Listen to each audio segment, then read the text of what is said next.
Well, hello there, everybody. It's Dr. Champion with another installment of Champion Writing Works, the Method series. Today, we are talking about revision. That's right. I'm really excited to be coming to you from my brand new office. It's beautiful, right? Has many leather-bound editions that smell of rich mahogany, so you know that I'm pretty smart, especially when you pair it with this sweater. I'm basically in Mensa, and I'm here to help you figure out revision. Let's talk a little bit about this idea of paper revision, because at this point in the process, you've come up with a great central question. You've developed a questions bank. You've found great evidence that you can use to ground your argument as you start answering those questions. And you started crafting body paragraphs. So at this point in the process, you've probably got 2 to 5 pages of draft of your paper ready to go. And now the question is, how do you leverage what we know about the writing process to make your paper even better? It's not super easy. And what it's going to require is for you to start thinking about your audience. Now, a lot of people ask me, they say, Champion, why do I need to think about my audience? And I always have to tell them, because it's not always about you, Karen.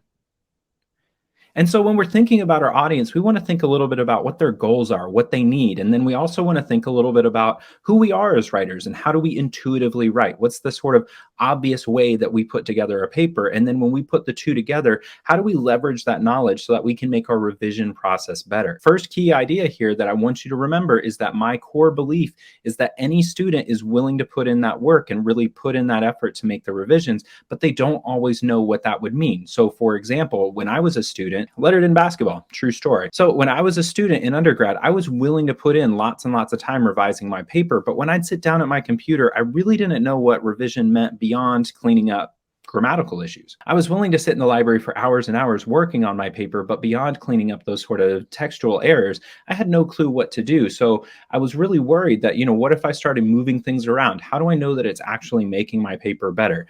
It's hard to know. And so what we want to do is figure out a very concrete way of knowing and a method for approaching your revision so that when you sit down at the computer to make those changes and you start moving things around, that you are making it better. That's really key here. And then we want to talk a little bit about the things that you can look for in your paper to identify those opportunities, not only for revision, but also for development. So we're talking a lot about some common ways that we see papers creating opportunities for that development. I'm gonna drink a little bit of tea, and I'm probably gonna edit this piece out.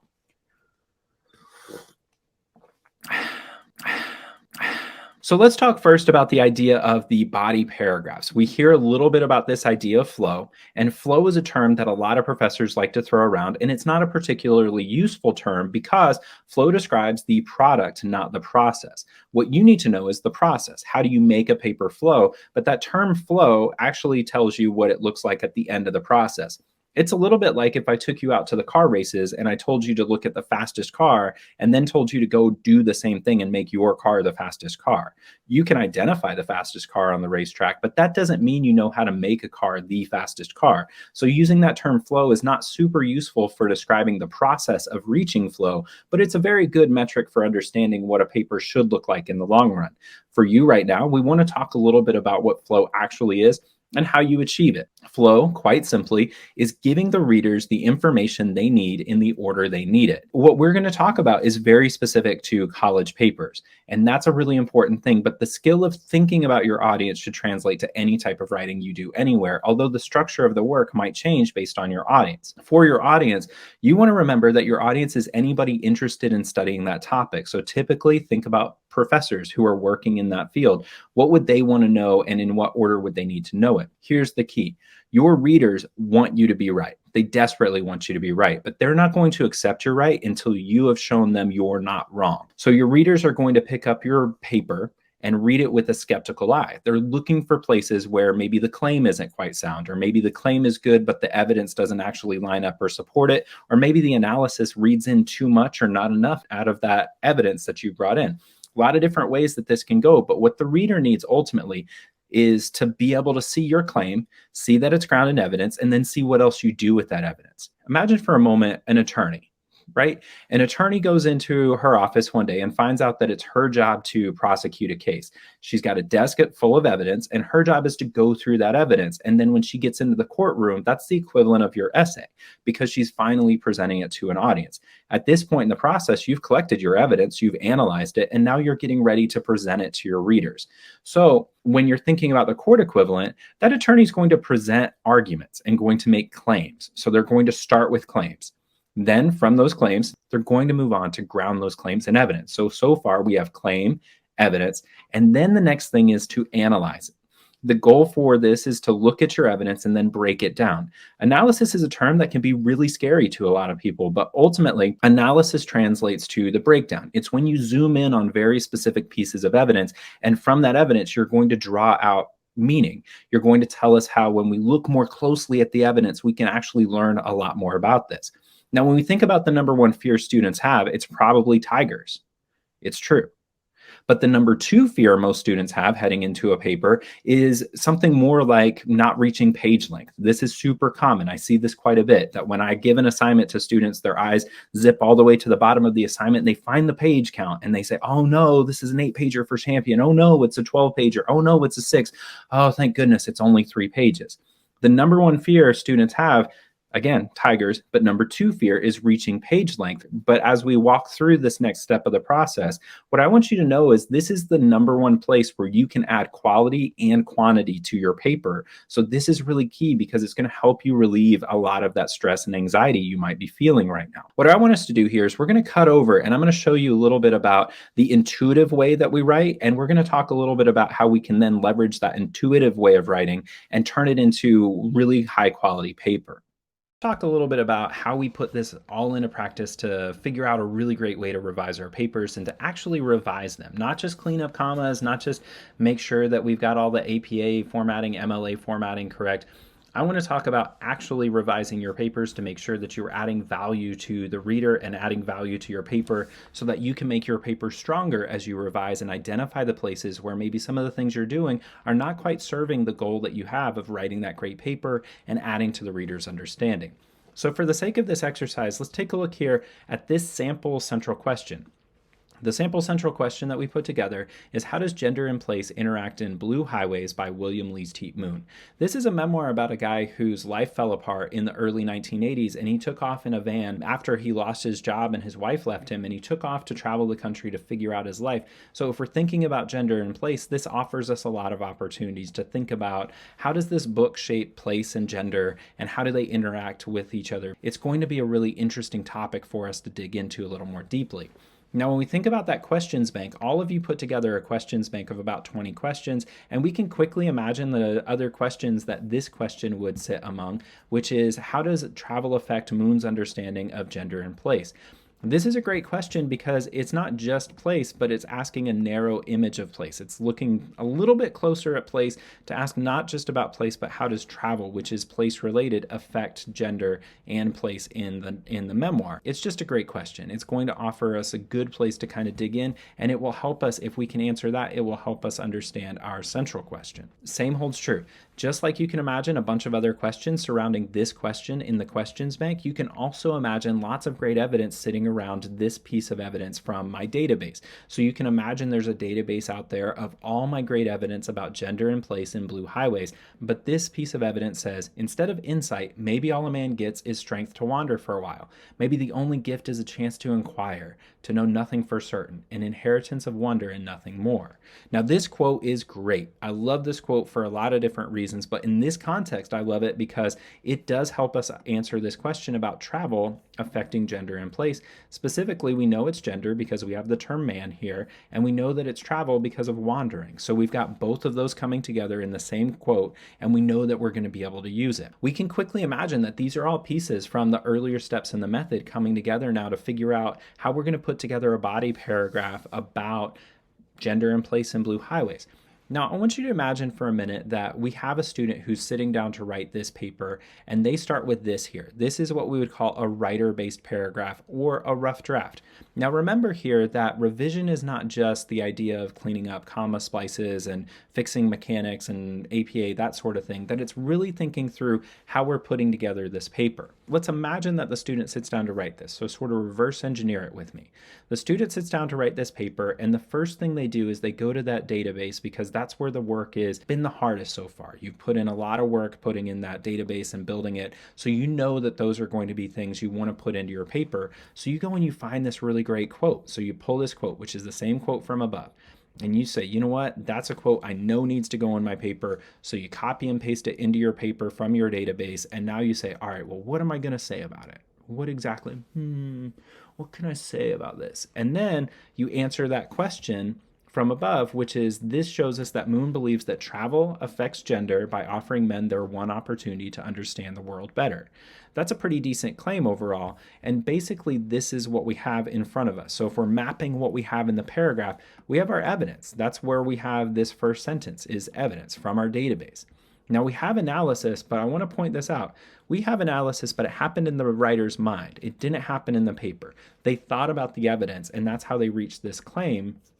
And that's what we have here is this claim, which is just the answer to that question we asked above from the questions bank. So what we have here is a really underdeveloped paragraph, but here's the other key, is that when we look at this one, we are already at a place where it feels like there's nowhere to go because we've put this claim blocking up where the analysis should be. Basically, if we're sitting down here, it would be natural and normal to feel stifled. Like, I've said everything I need to say. What else am I going to say? And that's why we really want to think through how we move things around to open up some of the opportunities to offer the readers the information they need in the order they need it.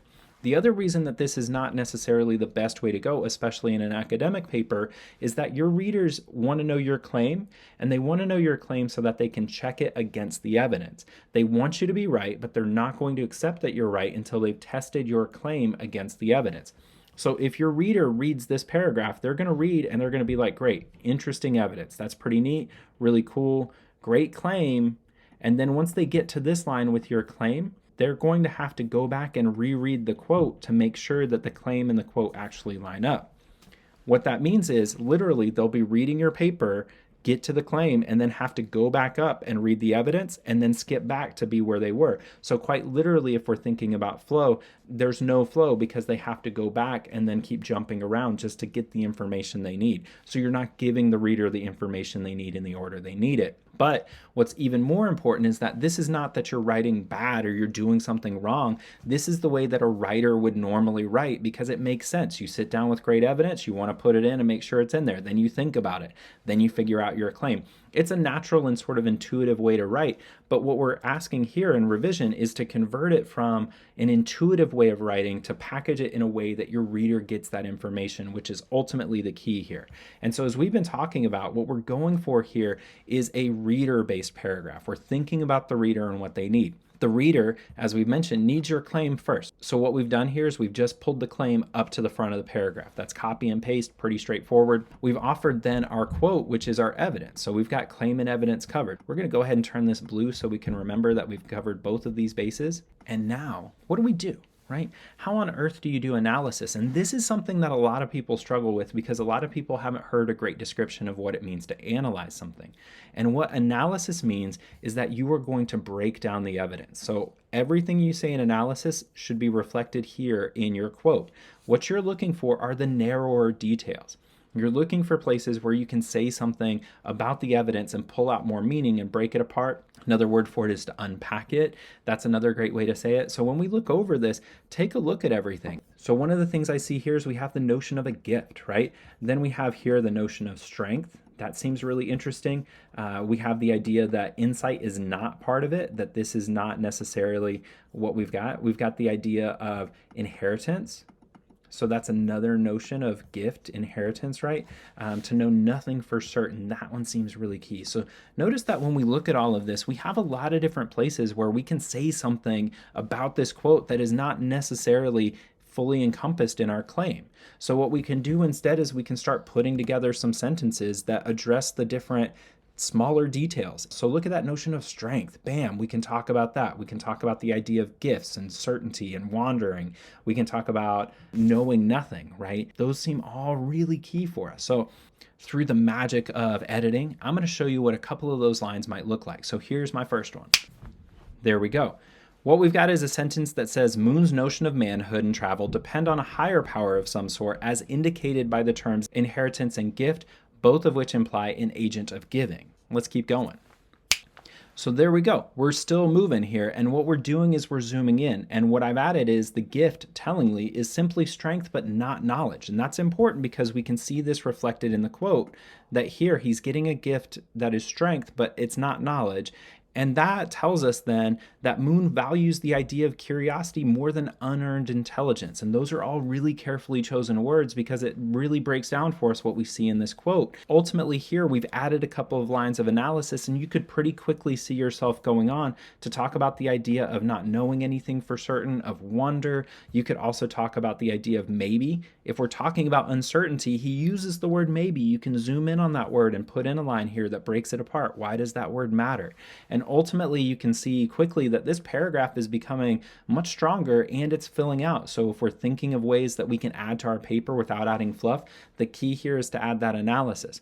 And then ultimately, when we get to the end of this, we could keep going and analyzing this quote and breaking it apart and breaking it apart. But for the sake of moving forward, let's think about this so what. And remember, the so what is when you tie it back to that central question. And our central question is about the idea of place and gender. How does he understand place and gender? What we want to do is add a line that helps us understand how this paragraph specifically will help us answer that central question, the big one. And so let's see what that looks like.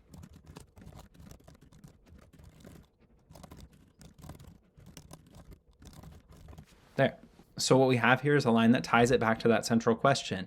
This tells us that Moon believes manhood can be improved through searching and wondering, all while wandering and actively traveling. And this is really important because it kind of gives us a sense of how Moon values travel and how he sees it affecting manhood. And notice here that travel is the thing that is shaping manhood, not manhood shaping travel. That's another element of it when we're starting to think of that umbrella that sort of wraps together the whole paper. But ultimately, what we've done is we've taken that first writer-based paragraph, moved it around a little bit to make sure that our claim is brought up to the front because that's what the reader needs first. And then we've grounded in good evidence. And then we've picked apart that evidence to zoom in on all the little details that are really important to kind of pick that apart. And then finally, we tied it back to our central question, which is really the way we're going to make good ground on this paper. So far, I think it's starting to take a lot of shape. For you, one of the things that I'm going to mention is that if you were trying to reproduce this on your own, and I hope you are because it's probably your assignment, be looking out specifically for two features. These are two key features that will help you understand the places where there's an opportunity to revise and move some things around. First thing is take a look at your paragraphs and notice if they're really short. Notice that this is 2 sentences. This is pretty well dead giveaway. So when you go to the car mechanic, for example, and your car is making a certain sound, you know that look on the mechanic's face when they know exactly what it is because they know that sound? Same thing holds true here. When I see the first sentence of a paper that has a quote in it right away, I know that there's a good chance that the structure of the paragraph is a little bit out of order because you're introducing evidence right away. So look for quotes right away. If you're introducing quotes right away, that's a good sign, especially in a shorter paragraph, and specifically a shorter paragraph because that likely means that your claim is at the bottom and that we are still waiting on analysis, because the number one place most students leave out volume in their paper is the analysis, because it's the one thing that if we go back here, we're most likely to leave out of the drafting process in the writing part, because we'll think about it, we'll do analysis, but we won't put it in our paper. So be thinking of this. Let's cut back over to the library here and wrap things up. So there you have it. It's not super difficult, but what you're going to look for are paragraphs that open with immediate evidence. So if you find yourself immediately throwing evidence at your reader, look for things like quotation marks early. Look for things like the first line of your paragraph will say, so-and-so says X, Y, and Z. If you do something like that, that's a great opportunity for you to look beyond that in the paragraph. Look for those places where you make a claim. Draw that claim up to the top. What that will reveal for you then is that you have a vacuum sitting just below it. And that vacuum is going to be full of opportunities for you to put in good analysis. If you do need good analysis, then your goal is to say things about the evidence. Remember, in the analysis, everything you say needs to be shown in that evidence. You're talking about the evidence. You're not moving outside of the evidence to talk about the world. You're not moving anywhere else. You're just zooming in on that evidence to show us what to do with it. Then finally, once you've developed that, add a sentence and tell us how this helps us answer your central question. That is really key. If you follow this process where you bring your claim up to the front of each paragraph, you make sure that the evidence and the claim line up neatly, make sure that they all actually reflect and still work that way, and then finally start developing that analysis, then you're going to be in great shape to then tie it back to that central question with what we call the so what. So in the checklist, when you go over these body paragraphs, remember, you're looking for claim, evidence, analysis, and then so what. And this is really straightforward. So use this checklist a little bit like a grocery list when you go into the grocery store and make sure you're getting all the items that you need. In this case, you're checking off all the items you need in each paragraph. And if you do so, chances are really good your paper is going to start to take shape. And for you, you're going to start to see where that thesis is coming in. You're going to start seeing themes that show up in each paragraph that you can start organizing and putting these paragraphs together with other paragraphs that are of similar topic and similar meaning. So go take a look at this, see what you can do, put together that revision. Good luck to you. Let me know in the comments below if you have any questions that I can answer for you, and I'd be happy to do so. Hope you're hanging in there, everybody. And I look forward to seeing you in the next installment when we talk about things like introductions, how you put together a great introduction and how you avoid traps like trying to capture your reader's attention. Spoiler alert, it's not your job to hook the reader's attention. If you're presenting good information, they're going to read it no matter what. I think that's it for now. I'll see you all in a couple of weeks, everybody.